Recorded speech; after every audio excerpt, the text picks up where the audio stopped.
plusieurs types de plateformes. On va toutes les détailler. Il y en a 4. Il y a les plateformes de dons sans contrepartie. Là, on s'adresse principalement aux ONG, aux associations, dons aux particuliers. Il faut savoir que les plateformes de dons pour les causes personnelles aux États-Unis et au Canada sont très lucratives. Les gens vont présenter, voilà, bonjour, j'ai une maladie grave, j'ai besoin de sous pour payer mes factures. Voilà. Ça marche très bien aux États-Unis.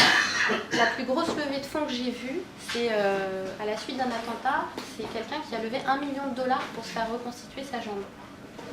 Donc il ne faut pas négliger ces plateformes-là aujourd'hui. Ça a peut-être changé là, avec ce qui se passe. Mais...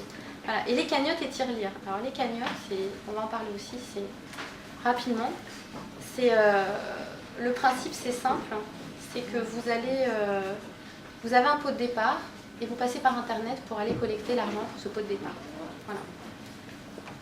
Alors, je vais passer directement à toutes les plateformes. Donc on a les plateformes avec contrepartie. Les plateformes avec contrepartie, vous donnez de l'argent et en contrepartie, vous allez recevoir quelque chose. Donc pour les films, vous avez peut-être entendu parler de Touscoprod, qui a levé des fonds pour une actrice très connue pour son film récemment. Les contreparties, ça peut être, vous allez avoir accès à tout le making-of du film. Pardon. Vous allez avoir accès, vous allez recevoir un DVD du film, vous allez avoir accès à une journée de tournage, etc. Donc ça, ce sont les contributions. Les plateformes avec contrepartie, en fait, elles s'adressent surtout soit aux entrepreneurs, soit à la culture, parce qu'on a beaucoup de musiciens qui se financent sur ces plateformes-là, et plus récemment au patrimoine, puisqu'on a pas mal de conservateurs aujourd'hui qui disent bah, tiens, je dois faire restaurer un tableau, je dois faire restaurer un château, je vais faire appel au financement participatif et ça marche plutôt bien.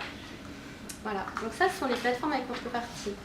Vous avez des plateformes spécialistes et des plateformes généralistes. Les plateformes généralistes, elles vont prendre tout type de projet, sauf les causes personnelles. Les causes personnelles sont très difficiles à gérer parce qu'il y a quand même une législation dans les différents pays qui est un petit peu différente.